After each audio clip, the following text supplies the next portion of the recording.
The mansion still stands on the edge of Savannah, Georgia. 3 stories of pristine white columns and hand-carved mahogany doors that gleam in the afternoon sun. Tour guides walk past it every day, pointing out its architectural perfection to crowds of tourists who photograph its facade and marvel at its symmetry. What they don't mention is that the man who designed every inch of it, who carved those doors with his own hands, who calculated every proportion down to the smallest fraction, never stepped inside. Not once. Not until the night his master died. And when they found him there the next morning, standing in the grand hall at dawn, surrounded by something no one could explain, the entire household fell silent. The authorities buried the story within 48 hours. The family burned most of the records. The newspapers never mentioned it, but the house remembers. The walls remember. And if you know where to look, the evidence is still there, hidden in plain sight. Before we continue with the story of the Grenville estate and the man who built it, I need you to do something for me. If this story gives you chills, if you want to hear more mysteries like this one, hit that subscribe button right now and drop a comment telling me where you're listening from. It helps the channel more than you know, and it lets me know you want more stories like this. Now let's go back to Savannah in 1852, where it all began. The truth is, nobody remembers his real name anymore. Not his birth name anyway. Savannah in the spring of 1852 was a city suspended between 2 worlds. Spanish moss draped from ancient oak trees like torn curtains, creating shadows that fell across cobblestone streets where wealth and suffering existed side by side, in a way that the inhabitants had long ago stopped questioning. The port brought ships from Charleston, New Orleans, Liverpool and beyond, carrying cotton bales stacked high on the docks, hogsheads of tobacco, indigo in wooden crates, and human cargo that arrived shackled in holds that still smelled of death weeks after they were emptied. In the historic district, townhouses rose like monuments to prosperity built on that suffering. Their gardens burst with azaleas and camellias that perfumed the humid air so heavily you could taste flowers on your tongue when you walked past. Wrought iron gates protected brick courtyards where fountains trickled, and wealthy families took their evening air, fanning themselves against the heat that pressed down like a wet blanket from April through October. The city hummed with commerce and contradiction. In the market squares, enslaved people sold vegetables they'd grown in whatever spare hours they could claim. In the parlors of Oglethorpe Square, ladies discussed literature and the latest fashions from Paris, while the people who cooked their food and washed their clothes remained invisible, present but unacknowledged. In the counting houses along Factor's Walk, men in tailored suits calculated profits while conveniently forgetting the source of their wealth. It was into this world that the Grenville family had arrived 3 years earlier, in the spring of 1849. They came from Charleston with considerable wealth accumulated from rice plantations along the Ashley River and shipping interests that connected Charleston to ports throughout the Caribbean. Marcus Grenville was 42 years old when he moved his family to Savannah, a tall man with graying hair and eyes that never seemed to settle on anything for long, always searching for flaws, for imperfections, for things that didn't meet his exacting standards. His wife, Catherine, was 36, a woman who had learned over 16 years of marriage to move quietly through her own home, to speak carefully, to manage her household with efficiency while remaining nearly invisible to her husband unless he specifically required her presence. She had given Marcus 3 daughters, Virginia, who was 14 when they arrived in Savannah, Margaret, who was 11, and Anne, who was 8. No sons, which Marcus considered one of Catherine's many failures, though he rarely spoke of it directly. He didn't need to. His disappointment lived in the silence between them. Marcus had come to Savannah with a very specific vision. He wanted to build a mansion that would eclipse every other home in the city, something that would cement the Grenville family's position among Savannah's elite, something that would make people forget they were newcomers from Charleston and instead see them as essential to the city's fabric. More than that, Marcus wanted perfection. He couldn't tolerate a crooked line, a mismatched corner, a proportion that felt even slightly off. This obsession had been with him since childhood, this need for everything to align exactly as it should. He'd hired his first architect within a month of arriving in Savannah. The man was well regarded, responsible for several notable buildings in the city. But when he presented his plans for the Grenville mansion, Marcus had rejected them immediately. The front portico was too narrow. The windows lacked proper proportion to the walls. The interior flow felt cramped. The architect had tried to argue to explain his design choices, but Marcus had simply dismissed him and hired another. The second architect lasted 3 months before Marcus fired him. The third made it to preliminary construction before Marcus halted everything, claiming the foundation measurements were wrong. The fourth, fifth, and sixth architects came and went in increasingly rapid succession, each one unable to satisfy Marcus's demands for perfection. Catherine watched this parade of hired and fired professionals with growing concern. The costs were mounting. Their standing in Savannah society, which should have been solidified by now, remained uncertain because they still lived in a rented townhouse rather than a home of their own. Worse, people were beginning to talk. Marcus Grenville was getting a reputation as impossible to please, perhaps even unstable. Virginia, their eldest daughter, was more direct in her assessment. "Father is going mad," she told her mother one evening in May of 1852. "Everyone says so. Elizabeth Harrington told me her father says Marcus Grenville has lost his mind over this house that will never be built." Catherine had no response to offer. She feared her daughter might be right. Then, on a humid afternoon in late April of 1852, everything changed. Marcus had heard rumors about a slave working in the Drayton Properties workshop. Several men at his club had mentioned the craftsman in passing, speaking of furniture pieces and decorative panels that showed unusual skill. One man, Thomas Havisham, had been particularly emphatic. "The carved mantelpiece in my library," he'd said over brandy and cigars. "I've never seen anything like it. Every detail perfect, every line precise. The man who made it has a gift that borders on uncanny." Marcus had pressed for details. Who was this craftsman? Where exactly could he be found? Could he draft or merely execute designs created by others? Havisham had shrugged. "He's one of Drayton's people. Been in that workshop for years, from what I understand. As for drafting, I couldn't say. But I can tell you this. When I showed him a rough sketch of what I wanted, he understood immediately, didn't need explanation. It was as if he could see inside my mind to what I was imagining, and what he produced was better than what I'd envisioned." That was enough for Marcus. The next day he'd called for his carriage and directed the driver to the Drayton property.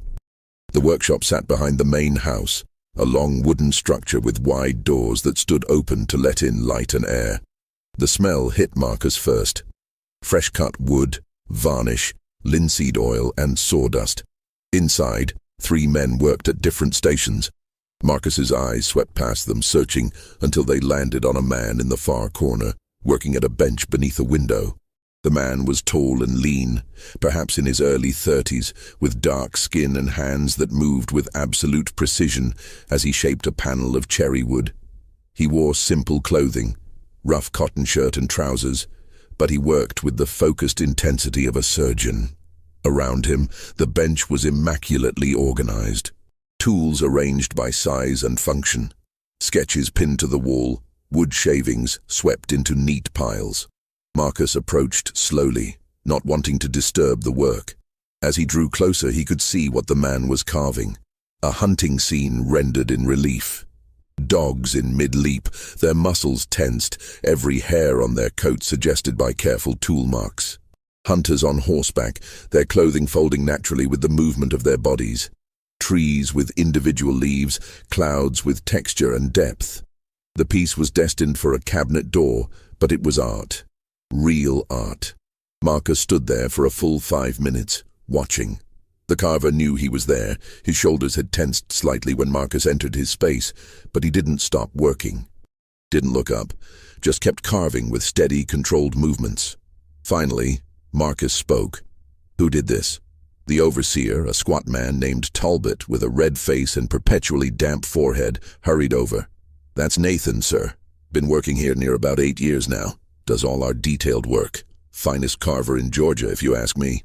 "Can he draft?" Marcus asked, his eyes never leaving the carving. Talbot hesitated, glancing at Nathan's back. "Sir, he's taught himself some. Draws out his designs before he carves them. Has to, for work this detailed." "Show me." Talbot looked uncomfortable. "Mr. Drayton ain't here presently, sir. I'm not sure I should be showing." Marcus pulled out his wallet and placed several bills in Talbot's hand. "Show me everything." Money had a way of resolving uncertainty. Talbot led Marcus to a corner of the workshop where Nathan kept his materials. There, carefully stored and protected from sawdust and moisture, were dozens of drawings, architectural sketches, floor plans, elevations of buildings that didn't exist, details of moldings, staircases, doorways, windows, all rendered in careful, precise lines with whatever materials Nathan had been able to acquire. Charcoal on scraps of paper, pencil on the backs of ruined documents, even designs scratched into pieces of flat wood. Marcus recognized immediately what he was looking at. This wasn't the work of a craftsman who could copy designs created by others. This was the work of someone who understood architecture itself, someone who could see a building complete in his mind and translate that vision into technical drawings. His hands trembled slightly as he went through the sketches. A plantation house with perfect Greek revival proportions. A church with a soaring steeple that seemed to defy gravity while remaining structurally sound. A library with built-in shelving designed to maximize space while maintaining elegance. None of these buildings existed, Marcus realized. They were all imagined, all created in Nathan's mind and captured on paper.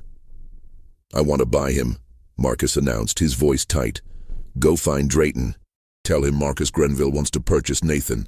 Today." Talbot's eyes widened. "Sir, Mr. Drayton sets considerable store by Nathan. I don't think. I'll pay double whatever Drayton thinks he's worth. Triple, if necessary. Go. Now." The negotiation took 3 days to complete. Drayton was indeed reluctant to part with his most skilled craftsman.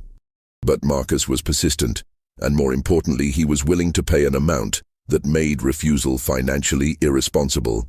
The final price was extraordinary, $2,000, nearly twice what Drayton had expected and far more than most skilled craftsmen would command. But for Marcus, it wasn't about the money. It was about finally getting what he needed. Someone who could transform his vision of perfection into reality. Someone with the skill to execute and the intelligence to design. Someone who could give him the mansion that 7 architects had failed to deliver. Nathan arrived at the Grenville property on May 1st, 1852. He came in the back of a wagon, carrying nothing but his tools, wrapped carefully in oiled cloth, and a small sack containing his few possessions. Marcus met him not in the house but in the rear garden, where a small building had been hastily converted into a private workshop. The building had been a carriage house once, but Marcus had ordered it emptied and fitted with workbenches, storage for materials, and windows that provided good light. It was better than most slave quarters, certainly better than Nathan had expected. Marcus stood in the doorway, backlit by the late afternoon sun. "I've seen what you can do," he said without preamble, without introducing himself or offering any courtesy. "I want you to design a mansion, my mansion. I want it to be the finest home in Savannah, perhaps in all of Georgia. I want every detail to be perfect, every measurement exact, every proportion ideal. Can you do that?" Nathan had set down his tools carefully before answering. He looked at Marcus directly, something that made Talbot, who'd accompanied him, draw in a sharp breath. But Marcus didn't seem to notice or care. "I can try, sir," Nathan said quietly. "Trying isn't good enough. I need certainty.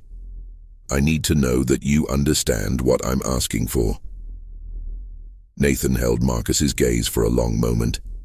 Then, "Yes, sir, I can do it. I can design what you're describing. I'll need time and materials, and I'll need you to tell me exactly what you want." but I can do it." Marcus smiled, though the expression didn't reach his eyes. It was a cold smile, satisfied but not warm. "Good. You'll work here, in this workshop. You'll have access to whatever materials you need for drawings and models. Paper, pencils, ink, whatever you require within reason. You'll draft the plans and I'll review them. When I approve the final design, you'll oversee the construction. You'll make sure every detail is executed exactly as drawn."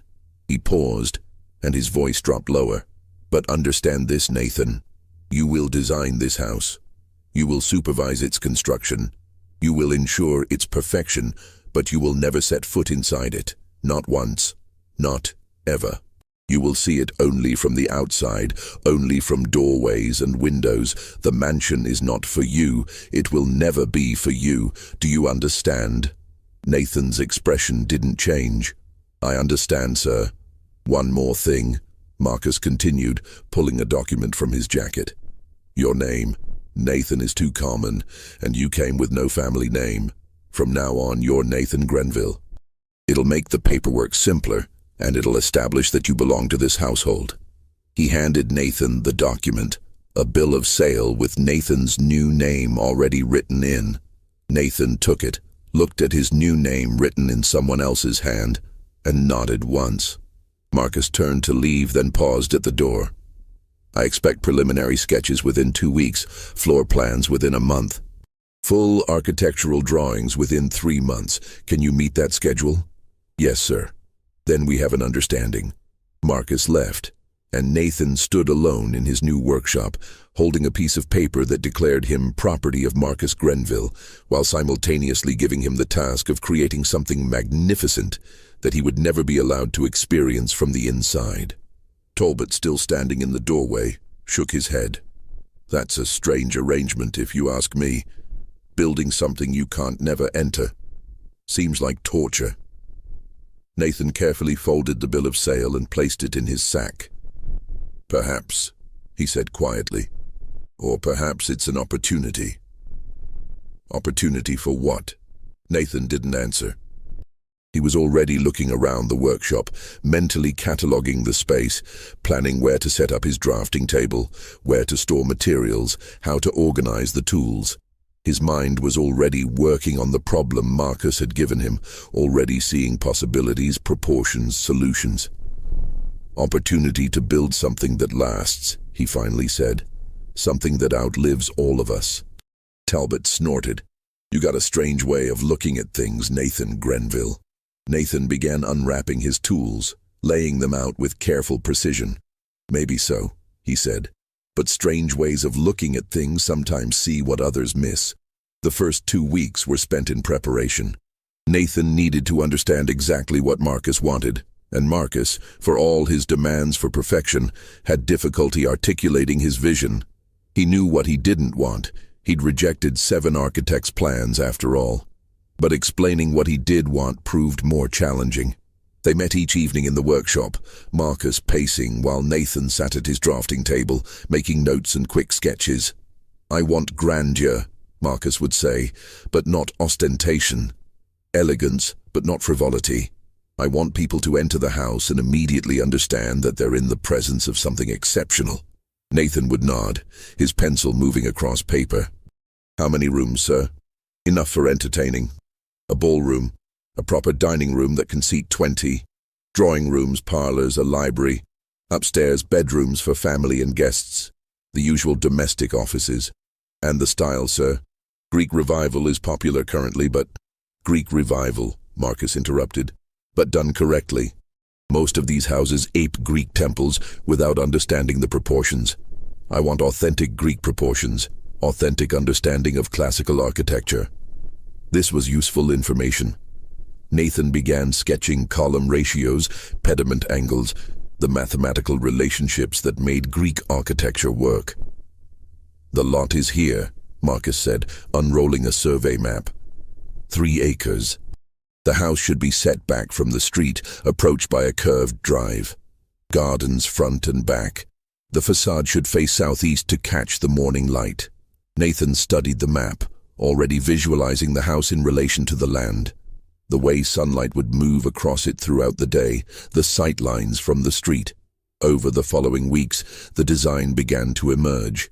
Nathan worked from dawn until well past dark, sometimes forgetting to eat until someone from the main house brought him food. The initial sketches became more detailed drawings.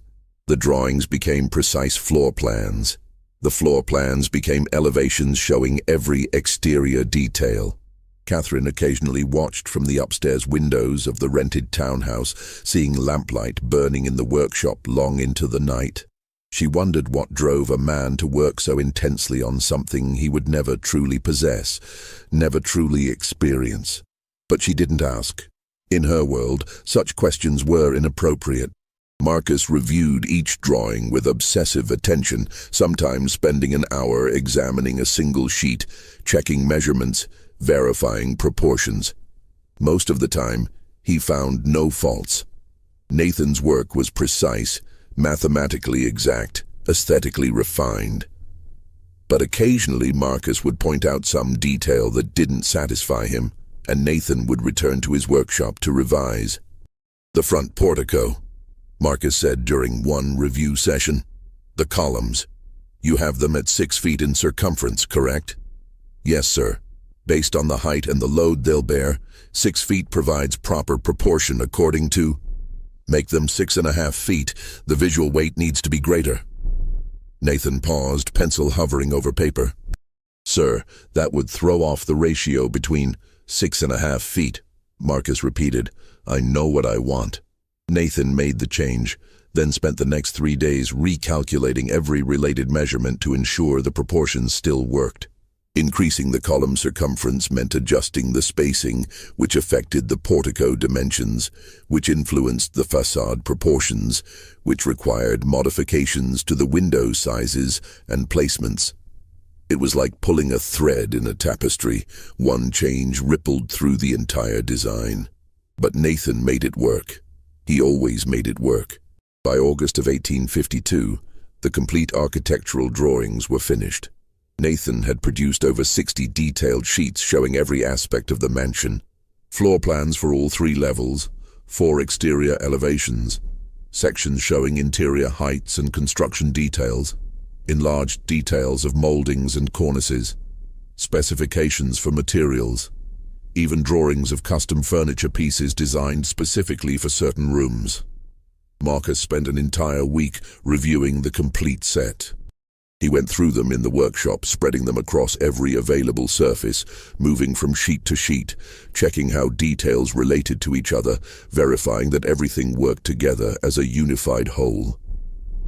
Finally, on a Thursday evening in late August, as cicadas screamed in the trees and heat lightning flickered on the horizon, Marcus set down the last sheet and looked at Nathan.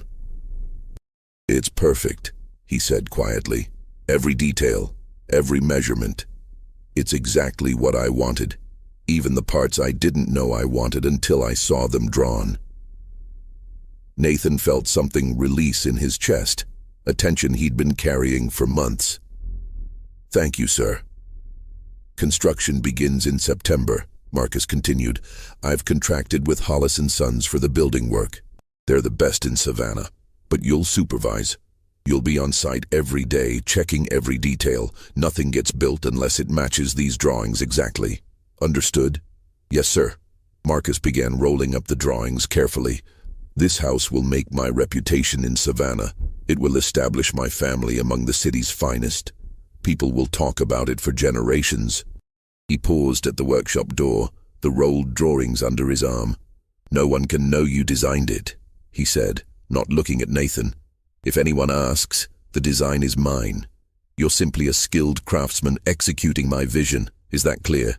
"Yes, sir." "Good." After Marcus left, Nathan sat alone in the workshop, surrounded by the empty tables where his drawings had been spread. 4 months of work, 60 detailed sheets, hundreds of hours of calculation and design, all of it about to become Marcus Grenville's achievement. He should have felt angry, perhaps, or betrayed.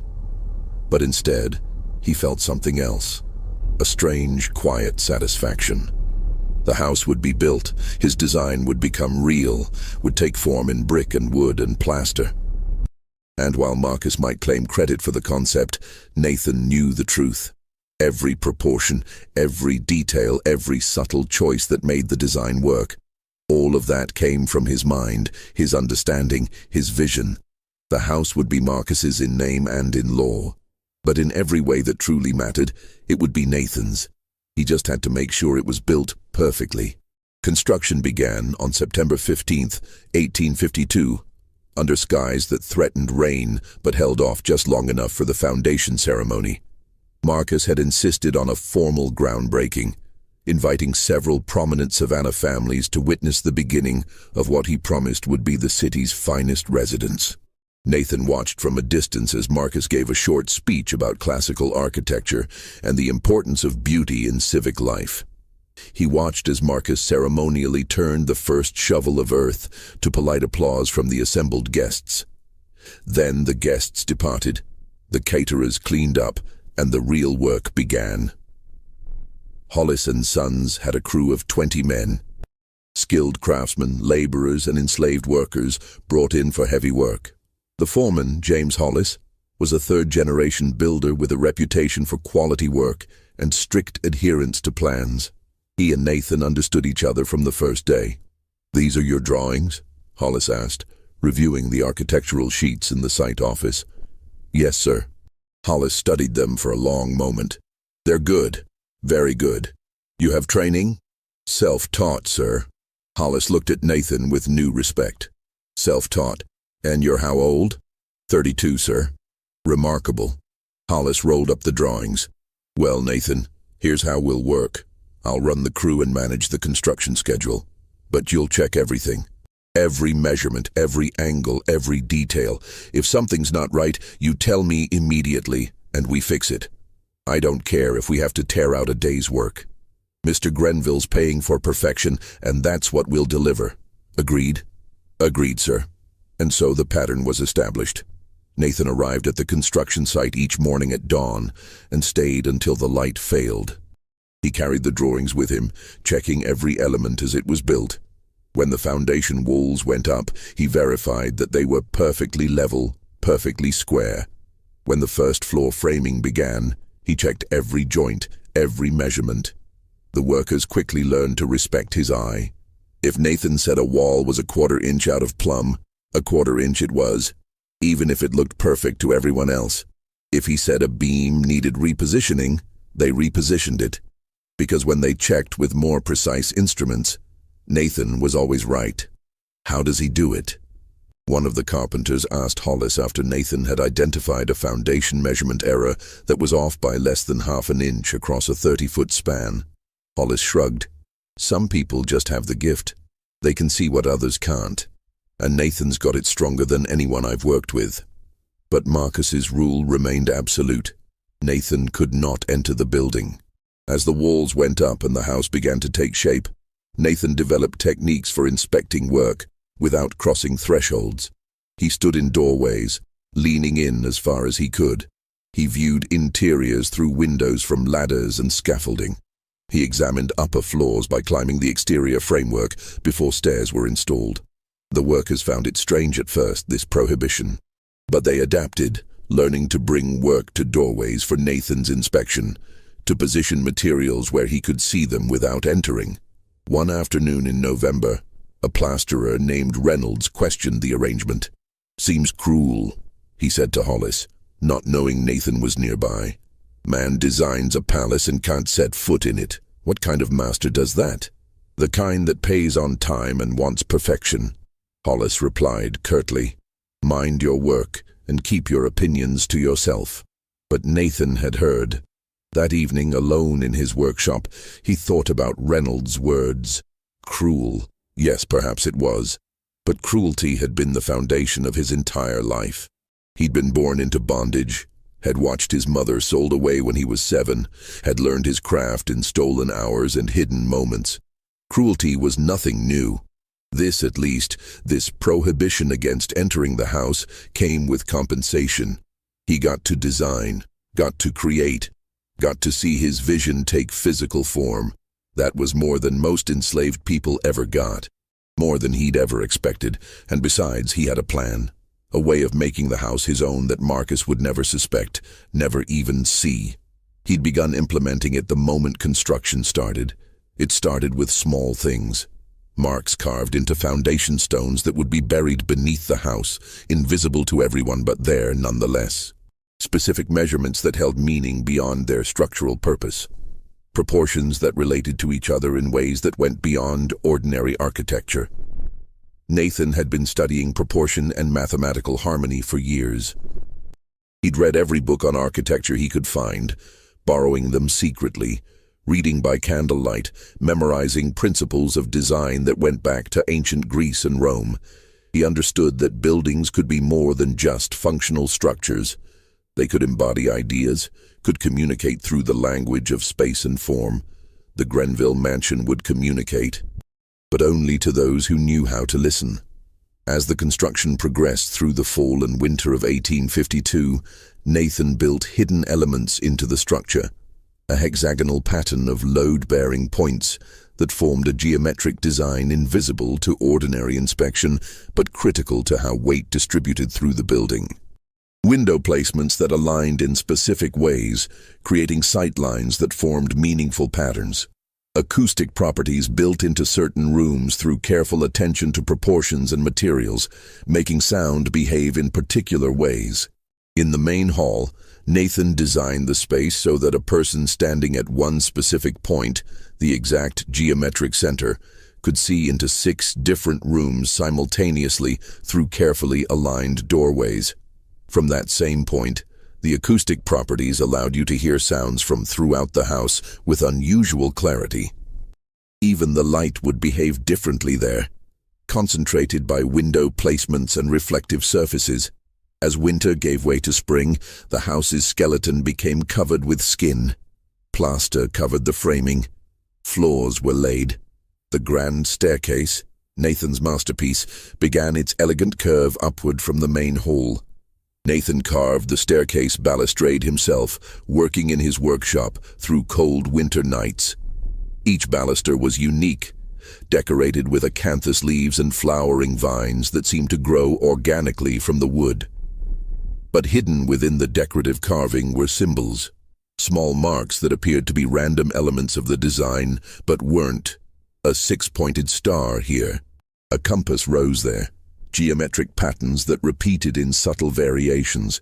He carved these symbols into exactly 7 balusters, positioned at specific intervals. To anyone else, they would look like decorative variety. But Nathan knew they marked key points in the hidden geometry he was building into the house. The construction workers installed the balustrade without noticing these details. Why would they? The carving was beautiful, the installation precise.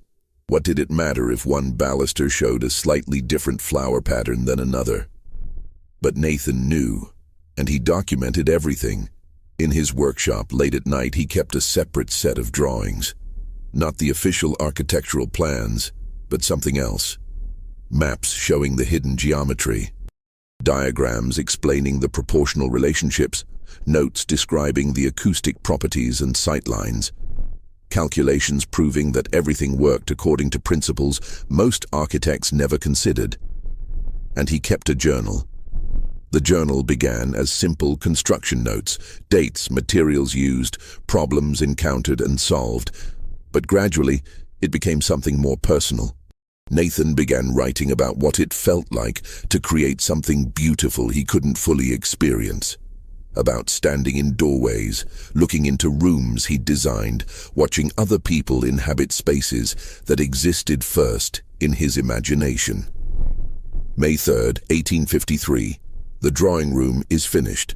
I stood at the threshold today and watched Mrs. Grenville take tea there with her daughters. The afternoon light came through the windows exactly as I calculated, warming the south wall, making the room glow. She smiled, enjoying the space without knowing I designed even that smile, created the conditions that made her feel comfortable enough to express joy. Is that power, or is it something else? September 17th, 1853. The grand staircase is installed. I watched men climb it today, testing its strength. Each step is exactly 7 inches high, 11 inches deep. The curve is mathematically perfect. From the main hall, it appears to float, to defy gravity, though of course it doesn't. It's just geometry and careful engineering. But it looks like magic. Marcus stood at the bottom and smiled, genuinely smiled, for the first time since I've known him. He's pleased. He doesn't know he's pleased with my work, with my understanding of how to make stone and wood seem weightless. But he's pleased nonetheless. The journal grew thicker through 1853 and 1854.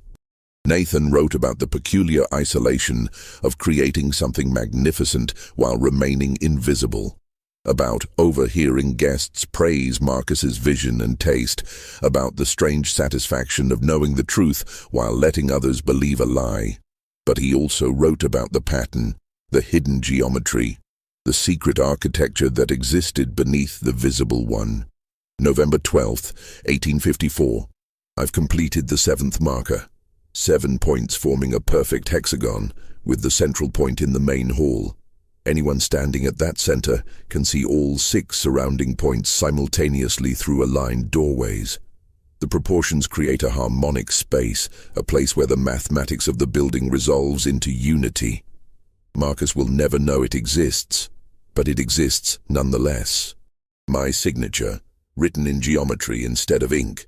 By the summer of 1855, the mansion was nearly complete. The exterior was finished. Gleaming white columns, carved pediments, tall windows that caught the light. The interior was being furnished with pieces Nathan had designed and carved. Wallpaper from France covered the drawing room walls.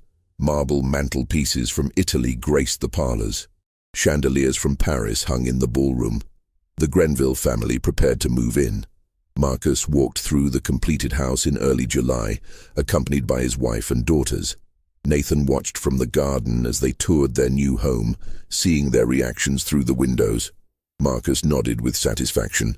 Catherine smiled with what looked like genuine pleasure. The girls ran from room to room, exclaiming over details. That evening, Marcus came to the workshop. "It's perfect," he said simply. "Everything I wanted. Better than I imagined." "Thank you, sir. The grand opening will be July 20th. I'm inviting everyone who matters in Savannah. They'll see what I've accomplished." "What you've accomplished," Nathan thought but didn't say. "There'll be musicians in the ballroom, supper in the dining room, tours of the entire house. It will be the social event of the season." Marcus paused, seemed about to say something else, then changed his mind. "You've done excellent work, Nathan. I want you to know that, even if others don't know it, I do." It was the closest Marcus had ever come to acknowledging the truth. Nathan appreciated the gesture, inadequate as it was. "Thank you, sir." After Marcus left, Nathan sat in his workshop, surrounded by tools and sketches, and thought about the grand opening, about guests walking through rooms he'd designed but would never enter, about music playing in a ballroom whose acoustic properties he'd carefully calculated, about people admiring details he'd carved with his own hands. He could attend the party, of course. As part of the household staff, he'd be expected to help with preparations, to be available if anything needed attention. But he wouldn't be inside. He'd be in the gardens, in the service areas, anywhere but in the rooms that mattered. Still, he'd be able to watch, to see his creation functioning exactly as he'd intended, to witness the hidden geometry working even though no one else knew it was there. That would have to be enough. July 20th, 1855, dawned hot and humid, the kind of Savannah summer day where the air felt like warm syrup and Spanish moss hung motionless from the oak trees. But by evening, a breeze had picked up from the river, bringing relief and the promise of a beautiful night. Carriages began arriving at the Grenville mansion at 7 o'clock.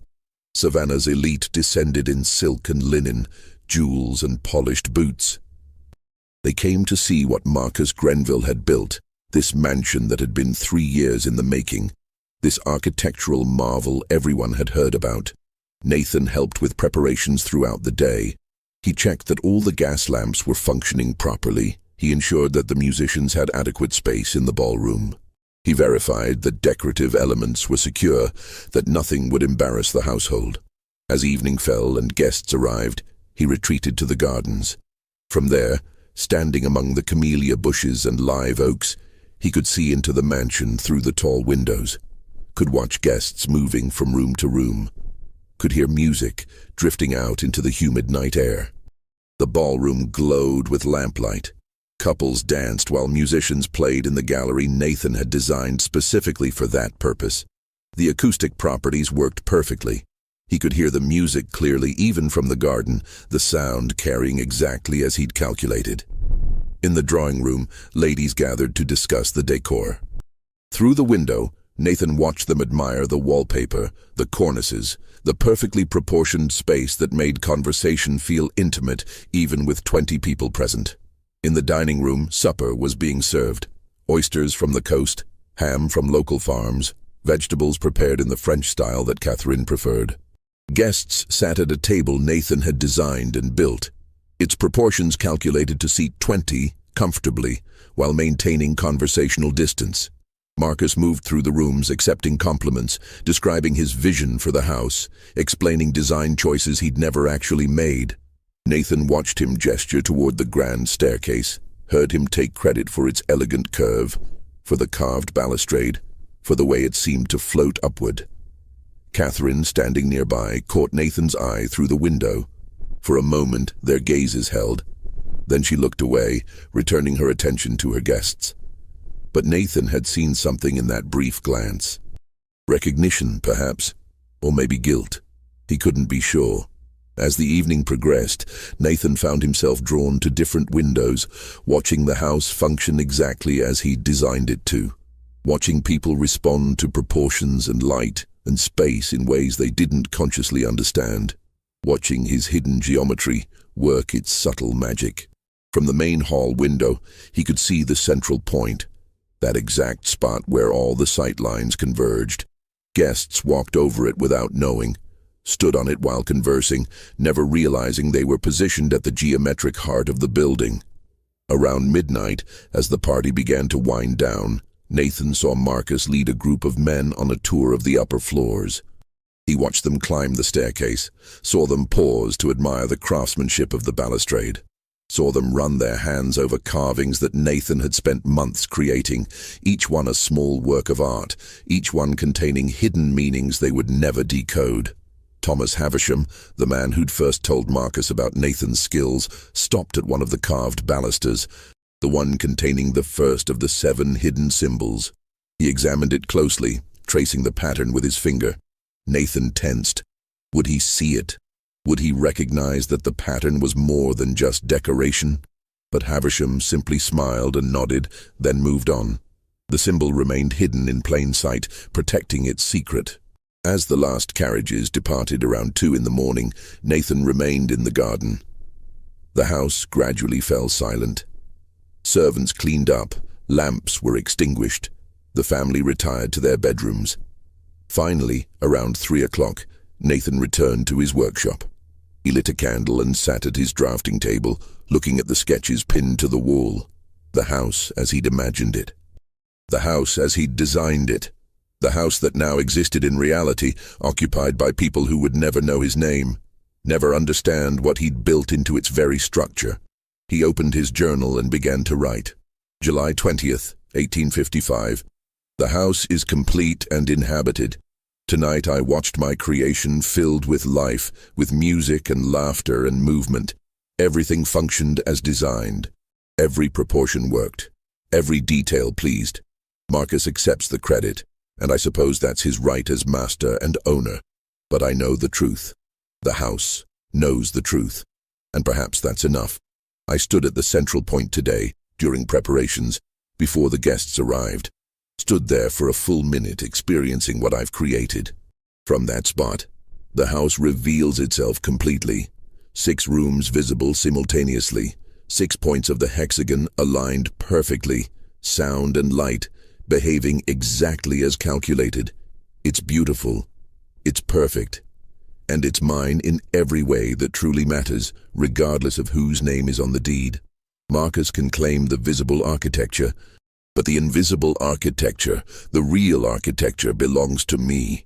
Nathan closed the journal and extinguished the candle. Outside, the mansion stood silent in the darkness, holding its secrets close. Life settled into a pattern after the mansion's completion. Marcus commissioned additional work from Nathan. Custom furniture pieces for specific rooms, decorative panels, built-in cabinetry, even a garden pavilion that echoed the mansion's architectural style. Each commission was executed with the same meticulous care as the original house.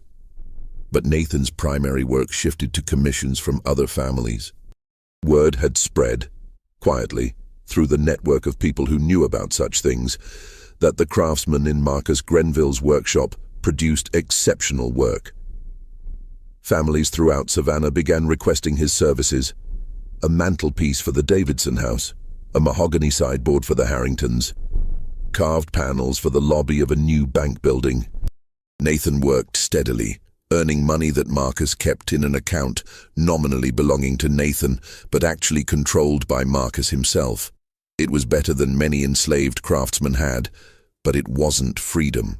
Catherine occasionally visited the workshop, bringing commissions from her friends, checking on progress for pieces Marcus had ordered. These visits were always brief and formal, but Nathan noticed that she seemed to genuinely appreciate the work. One afternoon in October of 1856, she lingered after inspecting a cabinet Nathan was building for the upstairs hallway. "May I ask you something?" she said quietly. "Of course, ma'am." "Do you ever resent it, the house?" Nathan set down his plane carefully before answering. "In what way, ma'am?" "Building something so beautiful and never being allowed inside. It seems—" She paused, searching for the word. "Cruel." Nathan considered this. "I've been inside, ma'am. During construction, I inspected every room from the doorways. I know every inch of that house. But you've never experienced it as it's meant to be experienced. Lived in, inhabited." "No, ma'am." "That's true." Catherine was silent for a moment.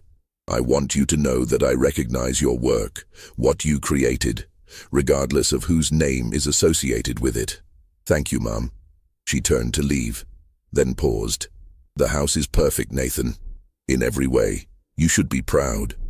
After she left, Nathan returned to his work, thinking about her words. Proud. Yes, perhaps he was.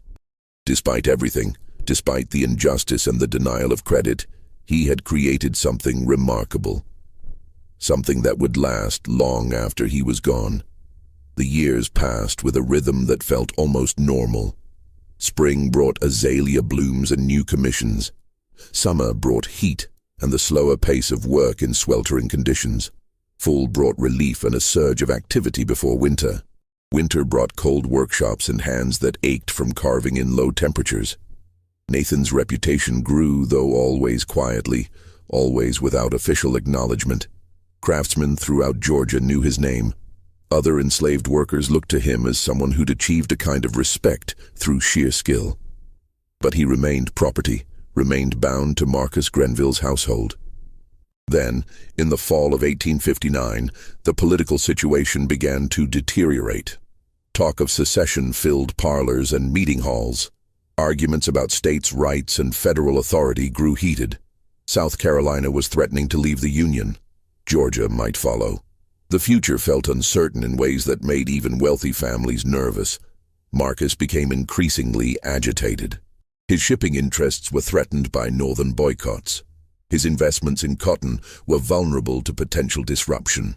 He spent long hours in his study, poring over financial documents, writing letters to business associates, trying to protect his wealth from the coming storm. And then, in October of 1859, Marcus fell ill. It began subtly, a persistent cough that Marcus dismissed as a minor annoyance. But the cough deepened, became wet and productive. Then came fever. Then weakness. By early November, Marcus was confined to his bed, unable to manage even basic business matters. Catherine summoned the best doctors in Savannah. They came with their black bags and serious faces, examining Marcus, prescribing treatments that ranged from reasonable to desperate. Bloodletting, mercury compounds, herbal tinctures, poultices. Nothing helped. The fever climbed. Marcus became delirious, calling out for his father who'd been dead 20 years, accusing invisible enemies of stealing from him, demanding that the house be built taller, grander, more perfect. Nathan continued his work during this period, but the atmosphere of the household changed. Servants moved with quiet urgency. Visitors came more frequently, speaking in hushed tones. The future felt suspended, waiting. On November 10th, Talbot came to the workshop with news. "Master's taken a turn for the worse," he said grimly. "Doctor says it might be days now, maybe less." Nathan set down his tools. "Thank you for telling me. Mrs. Grenville wants you to know that your work should continue regardless.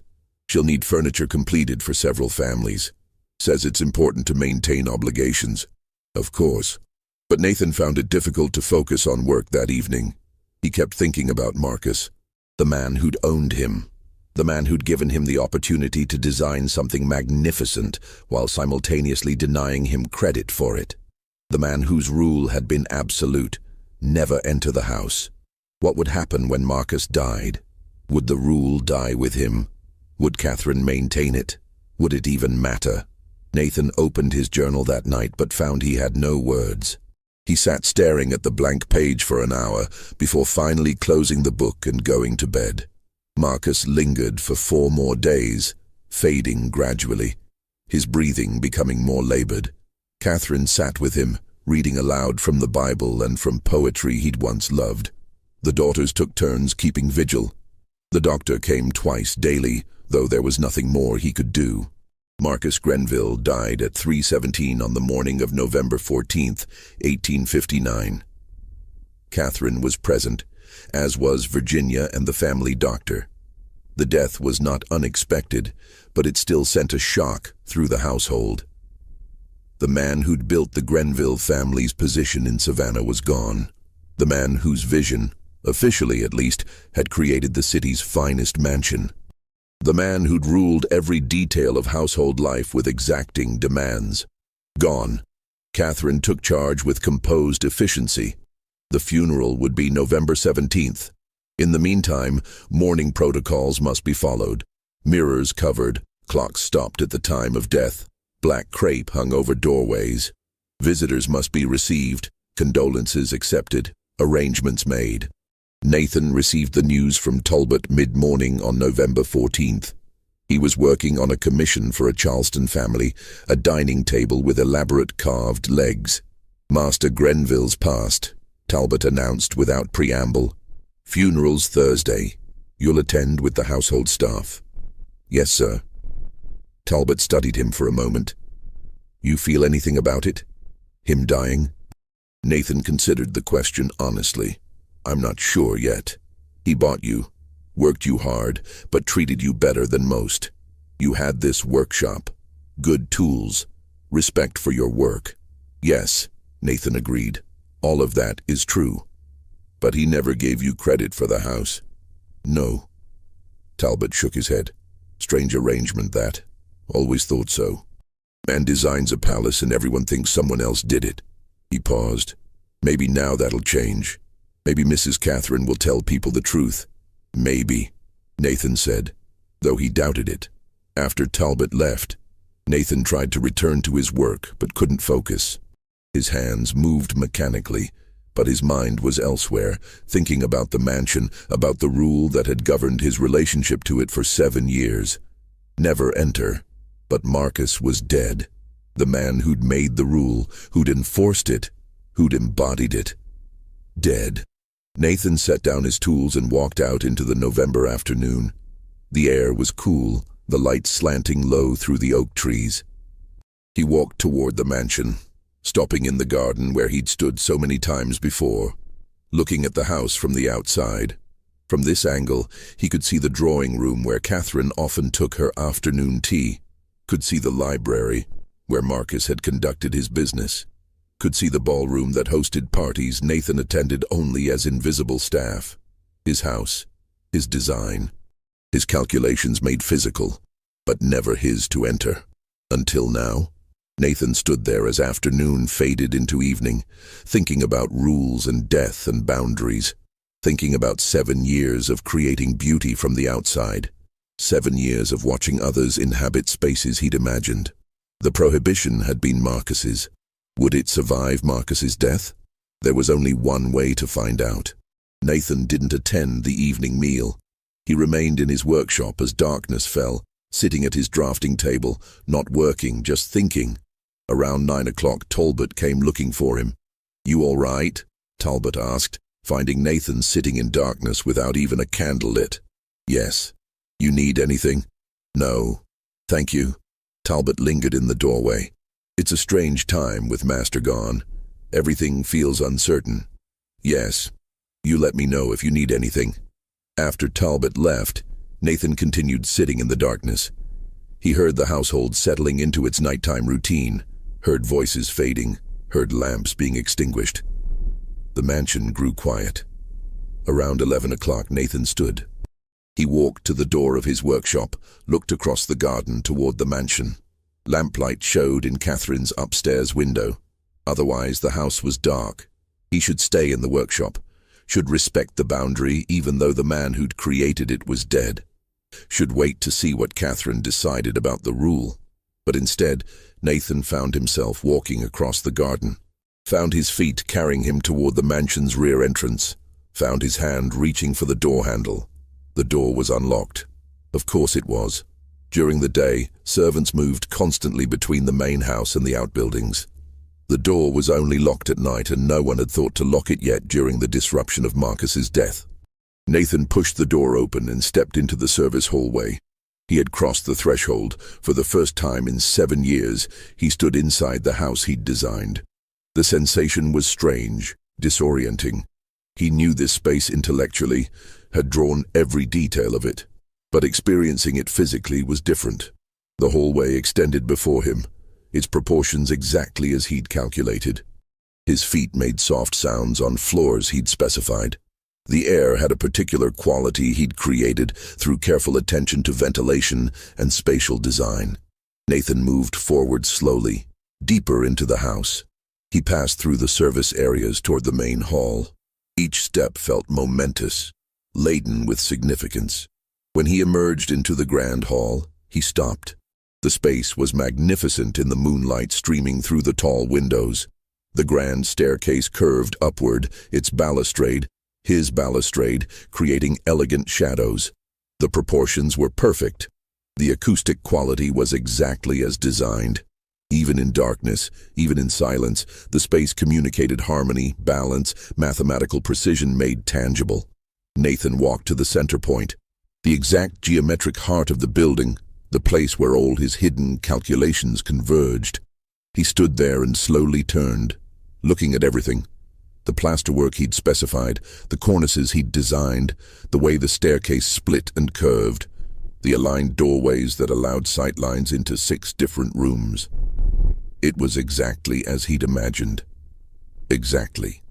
7 years of seeing it only from outside, of experiencing it only through doorways and windows and second-hand descriptions, and now, finally standing inside it, he found that reality matched his vision perfectly. "Nathan," he turned sharply. Catherine stood at the top of the staircase, wrapped in a dark robe, her hair loose around her shoulders. She must have heard him enter, must have come to investigate. They looked at each other across the vertical space of the hall. Nathan should have run, should have apologized, should have retreated immediately to his proper place. But he stood his ground. Catherine descended slowly, her hand on the balustrade he'd carved. She reached the ground floor and crossed the marble he'd selected, stopping a few feet from where he stood at the central point. "I heard someone moving through the house," she said quietly. "I thought perhaps—" She didn't finish the sentence. "I'm sorry, ma'am. I shouldn't have entered. I'll leave now." "Wait."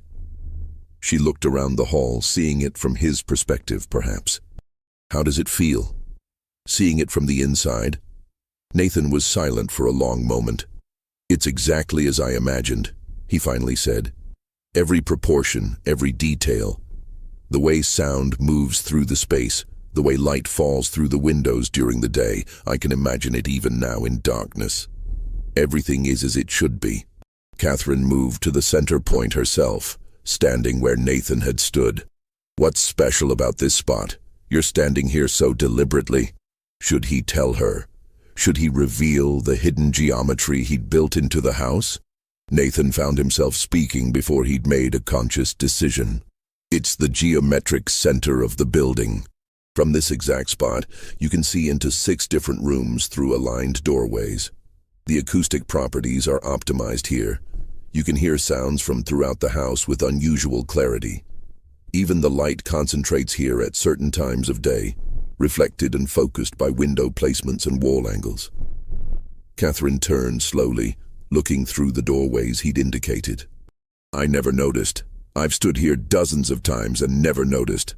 Most people wouldn't. It's subtle, intentional but hidden. What else have you hidden in this house?" Nathan hesitated. But Marcus was dead. The prohibition was broken, and Catherine was asking, genuinely curious. "There are 7 markers carved into decorative elements throughout the house," he said. 7 points that form a perfect hexagon, with this spot at the center. The proportions between rooms follow specific mathematical ratios. The mansion has a hidden geometry underlying the visible architecture. "Why?" "Because it's mine," Nathan said simply. "The only part of this house that truly belongs to me. Marcus could claim credit for the visible design. But the invisible design, the real architecture, that's mine. My knowledge, my understanding, my mark on the world." Catherine was quiet for a long moment. Then, "I found your journal. The one you'd hidden behind a panel near the staircase." Nathan's stomach dropped. The journal. He'd forgotten about the journal. "I've read it," Catherine continued. "All of it. Every entry. I know about the pattern, about the calculations, about everything you built into this house." "Ma'am, You wrote something in the last entry," she interrupted. "You wrote, 'Tomorrow it ends,' or 'Tomorrow it begins.' What did you mean?" Nathan remembered writing that. The day before Marcus died, he'd felt something shifting, something changing. As if Marcus's approaching death represented a boundary, a threshold. "I meant that Master Grenville's death would either end my relationship with this house or transform it. That the rule against entering would either become permanent, enforced by others after he was gone, or it would die with him. And tonight, coming here, was that your answer?" "I suppose it was." Catherine walked to the staircase, placed her hand on the carved balustrade. "Marcus took credit for something you created. He accepted praise that belonged to you. He made a rule that seemed designed to punish you for being more talented than he could be." "Yes, ma'am. I should be angry at you for violating that rule, for entering without permission. Yes, ma'am. But I'm not." She looked at him directly. "You built something remarkable, Nathan. Something that will last long after all of us are gone. You deserve to see it, to experience it, at least once." Nathan felt something release in his chest. "Thank you, ma'am." They stood in silence for a moment, then Catherine moved toward the staircase. "I should return to bed. There's much to do tomorrow with the funeral arrangements." "Of course." She paused with her foot on the first step. "Nathan, you're welcome to come back, to see the house. Not during the day when there are servants and visitors, but at night when it's quiet. You should know what you created. Ma'am, I don't think. I'm serious. You built it. You should experience it. Consider it payment for 7 years of denied credit." She climbed the stairs and disappeared into the upper hallway, leaving Nathan alone in the central hall. He stood there for another few minutes, processing what had happened. Then he walked through the main floor slowly, looking into rooms, experiencing spaces he'd only seen from doorways. The drawing room, the library, the dining room, the ballroom. All of it exactly as he'd imagined, all of it perfect. Finally, around 2 in the morning, he returned to his workshop. But something had changed. Some fundamental boundary had been crossed. And Nathan knew with absolute certainty that nothing would ever be quite the same. The funeral took place on November 17, 1859, under grey skies that threatened rain but held off. Marcus was buried in Laurel Grove Cemetery with full honors. his grave marked by a substantial marble monument. The service was well attended, Savannah society turning out to pay respects to a man who'd contributed to the city's architectural heritage. At least, that's what the eulogist said. Marcus Grenville will be remembered for his vision, for the magnificent home that stands as a testament to his understanding of classical beauty and proportion. Nathan, standing with the household staff at the back of the gathering, listened without expression. After the burial, the family hosted a reception at the mansion. Mourners filed through rooms Nathan had designed, speaking in hushed tones about Marcus's accomplishments and the uncertain times ahead. Virginia, now 24, and engaged to a shipping merchant's son, played the role of grieving daughter with practiced grace. Margaret and Anne, younger and less controlled, showed genuine distress. Catherine moved through it all with composed dignity, accepting condolences, managing details, being the widow society expected her to be. Nathan helped with preparations but stayed out of sight during the reception itself. He worked in the service areas, ensuring everything ran smoothly, remaining invisible as always. But that evening, after the last guests had departed, Virginia made a discovery that would complicate everything. She'd gone to Marcus's study to begin sorting through his papers. The room had been his sanctum, the place where he'd conducted business and kept his private records. Virginia found the key to his locked desk drawer among his personal effects, and curiosity drove her to see what her father had considered important enough to secure. Inside were the expected documents: property deeds, investment records, correspondence with business associates. But beneath these items was a leather portfolio tied with string. Virginia opened it and found herself looking at Nathan's architectural drawings. All of them. Every preliminary sketch, every revised plan, every detailed drawing. 60 sheets documenting the complete design process of the mansion. And in the corner of each sheet, in small, precise handwriting, was a signature: Nathan Grenville. Virginia stared at the signature, understanding slowly dawning. Her father hadn't designed the house. Nathan had. Her father had claimed credit for work that belonged to someone else. She brought the portfolio to her mother. Catherine looked through the drawings in silence, her expression growing more troubled with each sheet. "Did you know about this?" Virginia asked. Catherine set the drawings aside carefully. "I knew Nathan did the actual work. Your father was quite open about that, at least in private. But I didn't realize your father had kept the original drawings. I assumed they'd been destroyed or lost. These prove father lied. About the design, about his vision, about everything." "Yes." Virginia sat down heavily. "What should we do with them?" Catherine was silent for a long moment. "I don't know." But the question became more complicated later that evening when a housemaid made another discovery. While cleaning the main hall, she'd found something behind a decorative panel near the grand staircase. A small cavity in the wall, and inside it a notebook. The maid brought it to Catherine, who opened it with trembling hands. It was Nathan's journal. The journal Catherine had told him she'd found and read. But now she realized there were two journals. The one she'd found before was different. Smaller, less detailed. This one was larger, more comprehensive. Catherine read it alone in her sitting room as November darkness fell outside her windows. The entries began in May 1852 and continued through November 13th, 1859, the day before Marcus died.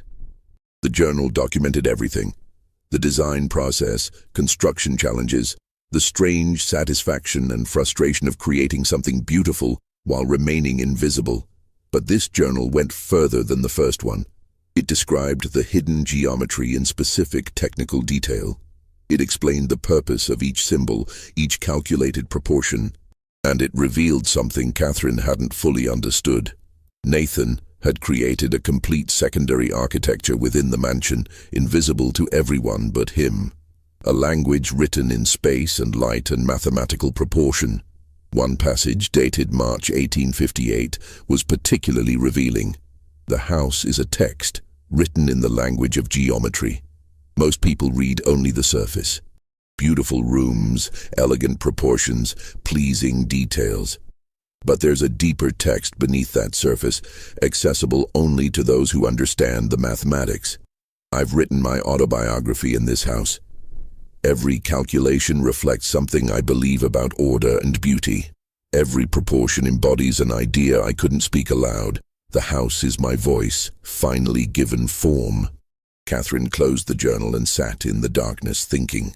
Nathan had built his mind into the structure of her home.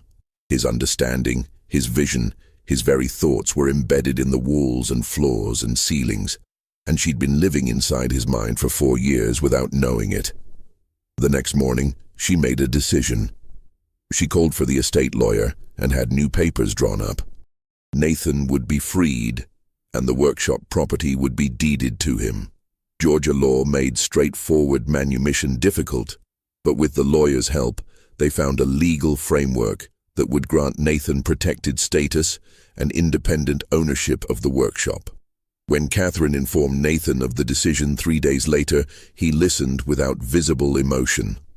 "Why?" he finally asked. "Because you created something remarkable," Catherine said, "and because you deserve to own at least the place where you created it, even if you can't own the creation itself. What about the house, the drawings, your husband's reputation? What about them? Will you tell people the truth, that I designed it?" Catherine was silent for a long moment. "I don't know," she said honestly. "Part of me wants to. Part of me wants to give you the credit you deserve, to correct the false story that's been told. But part of me worries about what that would do to my family's standing, to Marcus's legacy, to my daughter's prospects." So the lie continues. "Perhaps, for now, I'm sorry." Nathan accepted the papers granting him freedom and property ownership. He didn't thank her, didn't express gratitude, just took the documents and returned to his workshop. But something fundamental had changed. He was no longer property. The workshop was his. And the mansion remained what it had always been, his creation, even if the world didn't know it. As 1860 dawned, bringing with it the political tensions that would soon erupt into civil war, Nathan continued working in his workshop. Now as a free man, technically, now as the owner of his own space. Word continued to spread about his skills. Commissions came from families throughout Savannah and beyond. He never advertised, never sought clients actively. But those who knew, who understood quality, sought him out. But he changed after Marcus's death and his own manumission. He was quieter, more withdrawn. He worked with the same precision, but something essential had shifted. It was as if, having finally stood at the center of his creation and confirmed its perfection, having finally had his work acknowledged at least by Catherine, he'd reached some kind of completion. He never built another complete building, never designed another house. When asked why, he simply said he'd already created what he wanted to create. One perfect mansion was enough. Catherine occasionally saw him in the evenings, standing in the garden, looking at the mansion. She never approached him during these moments, sensing that his relationship with the house had become something deeply personal, something beyond her understanding. The war came in 1861, bringing disruption and change to everything. The Grenville household, like so many others, found its world transformed. Virginia's engagement ended when her fiancé enlisted and died at Shiloh. Margaret married a Confederate officer who returned from Gettysburg missing an arm. Anne never married at all, devoting herself to helping her mother maintain the mansion through increasingly difficult years. But through it all, the mansion stood. Its perfect proportions and hidden geometry holding meanings that only one man fully understood. Nathan lived until 1883, continuing to work almost until the end. He never married, never left Savannah, never built another complete structure. The workshop became his world, filled with tools and sketches and projects. When he died at the age of 61, he left no will and no immediate family. The workshop and its contents were sold off to pay debts. his tools scattered across Georgia, ending up in the hands of craftsmen who never knew their origin. But before he died, Nathan did one final thing. It was 1882, a full year before his death. Catherine had been gone for 7 years by then, and the mansion had passed to Virginia's son, Marcus II, named for the grandfather he'd never met. The young man knew the mansion's official story, his grandfather's vision, his grandfather's achievement. Nathan, now 60, and feeling his age, sent a letter to the house requesting permission to visit one final time. Marcus II, curious about the old craftsman's request, granted it. Nathan arrived on a cool October afternoon, walking slowly, his joints stiff with age. Marcus II met him at the door. "Mr. Grenville," the young man said formally, "you wish to see the house?" "Just the main hall, sir, if that's acceptable." "Of course, though I'm curious why, after all these years." Nathan didn't explain. He simply walked to the central point, that exact geometric heart of the building, and stood there. He turned slowly, taking in everything he'd created more than 30 years earlier. The plasterwork, still perfect. The cornices, still elegant. The grand staircase, still seeming to float despite its solid construction. The proportions, still harmonious. The hidden geometry, still functioning exactly as designed. The house servants who witnessed it later said he smiled, the only time any of them had seen such an expression on his face. "It's still perfect," Nathan said quietly, speaking to himself more than to Marcus II. "After all these years, still exactly as it should be." Marcus II watched with puzzlement. "You seem very familiar with the house, Mr. Grenville." Nathan looked at the young man. "I built it. All of it. The design was mine." What? "No, my grandfather designed this house. Everyone knows." "Your grandfather claimed credit for my work," Nathan said calmly, "but I designed every inch of it, every proportion, every detail. I have proof, if you ever want to see it. Drawings, journals, documentation." Marcus II's face reddened. "That's absurd. You're making claims you can't possibly—" "I'm not making claims," Nathan interrupted. "I'm stating facts, but it doesn't matter anymore. The house exists. It's beautiful. It will outlast both of us. That's what matters." He walked to the door, paused to look back one final time. "Thank you for letting me see it," he said. "One last time." Nathan returned to his workshop and never left it again. He died in his sleep that winter, on a cold January night, surrounded by tools and unfinished projects. Marcus II tried to verify Nathan's claims, searching through family papers.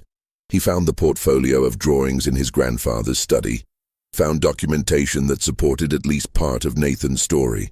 But by then, Nathan was dead, unable to provide further details or evidence.